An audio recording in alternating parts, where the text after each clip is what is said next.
Doctor Ambedkar ने ये नहीं कहा केवल कि उन्हीं को शिक्षा मिलनी चाहिए जो अछूत हैं, जो महार हैं। उन्होंने कहा सभी एजुकेटेड बने, और ये भी कहा उन्होंने इस देश का जब सुधार होगा, जब विकास माना जाएगा, जब मंदिरों की बजाय लाइब्रेरी में लाइन लगेगी पढ़ने। नमस्कार, मैं सुमन बौद्ध और आप देख रहे हैं SB लाइव 85। जी हाँ, इस वक्त हम हैं जौहरीपुर इलाके में और यहाँ पर एक कार्यक्रम का आयोजन किया गया है। इस कार्यक्रम के आयोजक हेमचंद्र सर हैं और अपने स्टूडेंट्स के साथ यहाँ पे कार्यक्रम का आयोजन कर रहे हैं। और यहाँ पे आप देख सकते हैं कि बच्चों को सम्मानित किया जा रहा है और शौर्य दिवस, माता सावित्रीबाई फुले और साथ में क्वेश्चन आंसर का भी कार्यक्रम किया गया है। आप वीडियो के लास्ट में देख सकते हैं।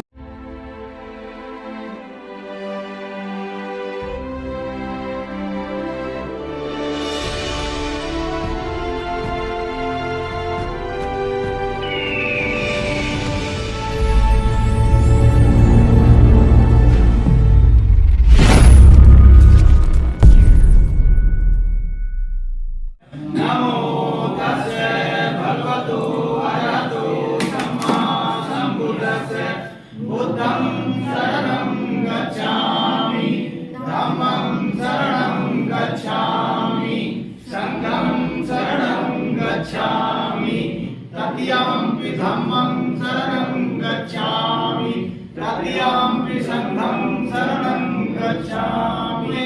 सुभिक्षाचारा वेरमणि सिक्खापदं समादयामि। मुसावादा वेरमणि सिक्खापदं समादयामि। सुरामेरमद्यपमादठाना वेरमणि सिक्खापदं समादयामि। बोला हमें बुद्धं शरणं गच्छामि, यानी हम बुद्ध की शरण में जाते हैं। बुद्ध का मतलब है ज्ञान, हम ज्ञान की शरण में जाते हैं। बुद्ध का जो धम्म है इसको दुनिया के कम से कम 40-45 देश आज मान रहे हैं। तो सभी बच्चे सावधान में सब ये विश्राम आराम से सब विश्राम। अब मैं आपको त्रिशण और पंसील ताली बजा के दिखाऊंगा, ठीक है? आपको है ना त्रिशण ताली पहले देख लीजिए कैसे बजाते हैं। 1 2 3, 1 2 3 और 1 2 3, 3 बार ही बजानी है और 3 बार एक एक ताली बजानी है। तो मेरे साथ त्रिशण ताली शुरू करेंगे। शुरू कर।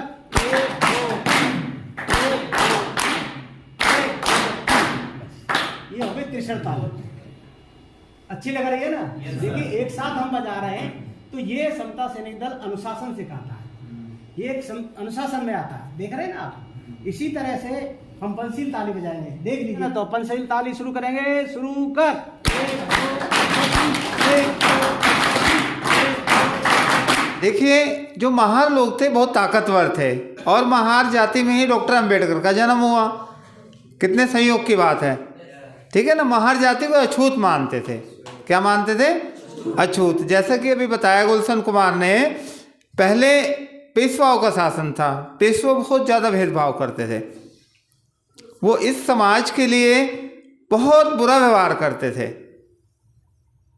तो जब इतना बुरा व्यवहार करते थे तो अछूत लोगों ने मांग की कि भाई हमें कैसे, हमें अपने अधिकार दो और हम आपका साथ देंगे, हम आपका साथ देंगे। लेकिन पेशवा ने क्या बोला? पेशवा द्वितीय ने कि तुम तो हमारी पैरों की जूती हो, हम तुम्हें नहीं दे सकते अधिकार। अब उसके बाद वो फिर अंग्रेजों के पास गए कि अगर तुम हमें अधिकार दे दोगे ना, हमें जीने का अधिकार मिल जाएगा ना यहाँ सही ढंग से, हमें अधिकार दे दोगे तो हम आपके लिए लड़ेंगे। फिर तो अंग्रेजों ने कहा हम आपको अधिकार देंगे, हम आपको एजुकेशन का अधिकार देंगे, हम आपको मंदिरों में जाने का अधिकार देंगे, बस हमारा सहयोग करना है। तो इस तरह उनके अंदर जो जोश भरा हुआ था। और देखिए पेशवाओं की सेना 20,000 तो घुड़सवार थे, कम होते हैं क्या 20,000? और 8,000 लोग पैदल थे। उनको परास्त करना केवल 500 लोगों ने परास्त किया। सावित्रीबाई फुले ने गर्ल्स और महिला विद्या, जो विधवा महिलाएं थी उनके लिए महाराष्ट्र में 18 स्कूल, विश्वविद्यालय, यूनिवर्सिटी ये सब खोले, वो भी सावित्रीबाई फुले ने। और इसका कनेक्शन कहीं ना कहीं बाबा साहेब से भी होता है। जो मैं आपको बताना चाहूँगा, जब बाबा साहेब की 2 बहनें थी, तुलसी और मंजुला, उनको भी जब बाबा साहेब ने एक बार ऊंची जाति वालों के और इनके बीच शर्त लग गई कि नहीं, हम लड़कियों को अधिकार नहीं देंगे, तो बाबा साहेब ने कहा कि लड़कियों को भी पढ़ने का अधिकार है, उन्हें घर में बैठने का अधिकार नहीं है। तो बाबा साहब ने एक दिन क्या कहा कि आप जो है लड़कों का और लड़कियों का मुकाबला करा लो। जो तुलसी मंजुला थी, ये भी 9 वर्ष की थी जैसे सावित्रीबाई फुले थी, और लड़के थे करीबन 15-16 साल के। फिर भी जो है 3 परीक्षाएं की गई और तीनों में जो है तुलसी और मंजुला ने पास कर लिया। वो सबसे पहले मोबाइल फ़ोन में कितना वजन था? 1 किलो, 2 किलो या आधे किलो? 2 किलो। राजू सही है। इतना बड़ा मोबाइल कहाँ देखा? बस 2 किलो सही इतना बड़ा था, बहुत बड़ा। नहीं, क्वेश्चन गलत हो सकता है। सही है, इतना ही था। मानव शरीर में हीमोग्लोबिन होता है। हीमोग्लोबिन पता है सबको? कितने ग्राम हीमोग्लोबिन एक स्वस्थ व्यक्ति में पाया जाता है? 14 से 16 ग्राम, 12 से 14 ग्राम, 12 से 16 ग्राम, या कोई नहीं? हाथ ऊपर खड़े करो, उसके बाद बोलो। 12 से 14, 12 से 16 और 12 से 15 कर लीजिए, और उसके बाद इनमें से कोई नहीं। कौन से वाला करेक्ट है बोलो? 12 से? ठीक है, इसका लिख दो। पौधे के अंदर खाने को पहुंचाने के लिए एक ऊतक यूज किया जाता है, एक टिश्यू यूज किया जाता है पौधे के अंदर खाने को पहुंचाने के लिए, एक पार्ट से दूसरे पार्ट में। उस पार्ट को क्या बोलते हैं? मतलब टिश्यू को क्या बोलते हैं? उसको जाइलम बोलते हैं, फ्लोएम बोलते हैं, पैरेन्काइमा बोलते हैं, फ्लोएम बोलते हैं। सर इसका नाम लिख दीजिए। जो जौहरीपुर में नागार्जुन बुद्ध विहार, वहाँ के बंते जी के थ्रू मेरी जान पहचान, या मैं कहूँ अपने समाज की जान पहचान मेरे छोटे भाइयों से हुई है। और हमारे जो गुरुजी हैं हेमचंद सर, इनके माध्यम से मैं भी इस समाज का हिस्सा हूँ। और ये जो आज का दिवस है, शौर्य दिवस, एक हमारे समाज में एक अलग ही पहचान है शौर्य दिवस की। आप सबको पता होगा, जैसे कि आपको मैडम ने बताया था कि 500 महारों ने जो आज़ादी की लड़ाई लड़ी थी अपनी, आप सब ने पढ़ा होगा इतिहास अपना। तो पेशवाओं के साथ जो लड़ाई हुई थी, वो लड़ाई किसी भूख प्यास को लेकर के नहीं थी, वो लड़ाई एक स्वतंत्रता की थी। कि हमने अभी तक जो आज़ादी की लड़ाई सुनी होगी कि लोग लड़ते रहे, अधिकार पाए, ये लड़ाई ऐसी थी जिसका कुछ मुकाबला ही नहीं था। एक होता है ना कि जैसे कि सामने 10 बंदे खड़े हैं और अकेला इंसान खड़ा है, ठीक है, तो कहता है कि भाई नहीं, ज़रूरी नहीं है, पिट जाएंगे, ठीक है, मर सकता है, जान से मार सकते हैं। पर जो महार थे, जो महाराष्ट्र के थे, जिनका राष्ट्र ही पूरा महारों का था, महाराष्ट्र को महारों के राष्ट्र के नाम से जाना जाता है, आप सब जानते होंगे। पर अगर आप कल्पना करोगे कि एक अकेला इंसान 56 आदमियों से लड़ा था, आप इस बात को इमेजिन नहीं कर पाओगे। 28,000 पेशवाओं से 500 महार लड़े थे। अगर हम 28,000 को 500 से डिवाइड करते हैं तो 56 का आंसर आता है, यानी एक महार 56 पेशवाओं के बराबर था। तो वो जो 56 इंच का सीना है, वो हमारे महारों का है, किसी तिलकधारी या जनेऊधारी का नहीं है। तो इस बात को आपको गर्व करना चाहिए कि हमारे समाज में भी ऐसे शूरवीर रहे हैं जो भूखे प्यासे लड़े थे। 40 किलोमीटर तक खदेड़ा था उनको उनके दायरे के अंदर, और जो उन्होंने समाज का हिस्सा या जो ज़मीन है या जो हमारे अधिकार हैं उन्होंने हमसे छीने थे, वो वापस लिए थे लड़ करके। सिर्फ किस बात पर? आज़ादी की, गुलामी की बेड़ियाँ इतनी होती है, अगर किसी आदमी को आप गुलाम बना के रखो तो वो अंदर अंदर घुटता रहता है। और हमारा तो 3000 साल पुराना इतिहास है, हम 3000 साल से बर्दाश्त कर रहे हैं इस चीज़ को। तो जब मौका मिला उन्होंने दाव मारा और सारे गिरा दिए। तो सबको मौका मिलता है ज़िंदगी में दाव खेलने का, पर ये डिपेंड करता है कि आप उसके लिए तैयार हो या नहीं हो। बाबा साहेब को मौका मिला था, उन्होंने संविधान लिखा था, सारी ज़िंदगी पढ़ाई करी उन्होंने समाज की, ठीक है। जब मौका मिला तो जब उन्हें लगा कि मेरे बाद भी कुछ रहना चाहिए तो उन्होंने संविधान लिख दिया।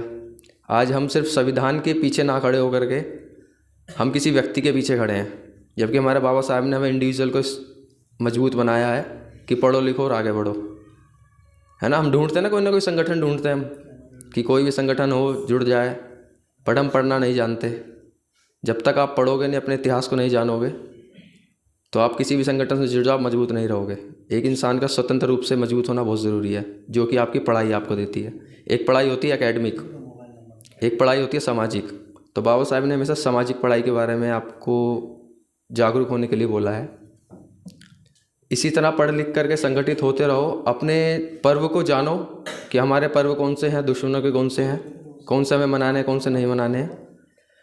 अब से 2 दिन बाद माता सावित्रीबाई फूले का जन्मदिन है, 3 अप्रैल। माता सावित्रीबाई 3 जनवरी। तो हमारे समाज की पहली शिक्षिका और पहली प्रिंसिपल पूरे भारत की, जिसने समाज की सभी औरतों को जात पात का भेदभाव ना देखते हुए पढ़ाया लिखाया। और जितने भी आज हमारे समाज की लड़कियां या दूसरे समाज की लड़कियां पढ़ लिख करके शिक्षा हासिल कर पा रही हैं, वो सिर्फ माता सावित्रीबाई फूले की वजह से। कोई शिक्षा की देवी सरस्वती वगैरह नहीं है, हमारी माता सावित्रीबाई फूले हैं। तो हम उनके एहसानमंद हैं। और शौर्य दिवस है, इसकी आपको शुभकामनाएं, जो एक अलग ही पहचान रखता है हमारे समाज में। और माता का जो जन्मदिन है उसकी भी आपको शुभकामनाएं। बस इतना ही कहना चाहूँगा। साधुवाद आपका मेरे को सुनने के लिए।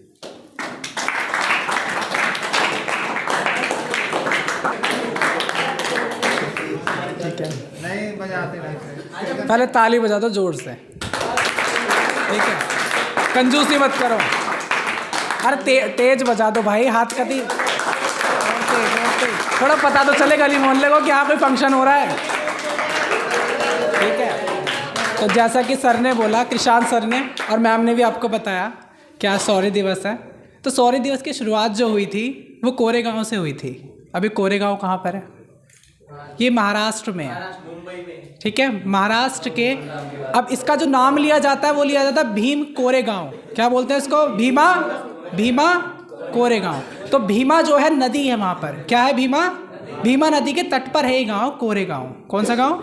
कोरेगांव, ठीक है। तो वहाँ की बात है। अभी बात कैसे स्टार्ट होती है, मतलब कि 500 महार थे जो हमारे दलित समाज के थे। तो उन्होंने मतलब 28,000 ब्राह्मण जातीय सेना को हरा दिया। तो ये शुरुआत होती है कि जब वो इतना स्ट्रगल फेस कर रहे थे अपनी लाइफ में, ब्राह्मण जाति के मतलब जो भी पेशवा के महाराज थे उस टाइम पे, बाजीराव द्वितीय थे, राघवनाथ राव के बेटे। सन 1700 के दशक की बात है ये।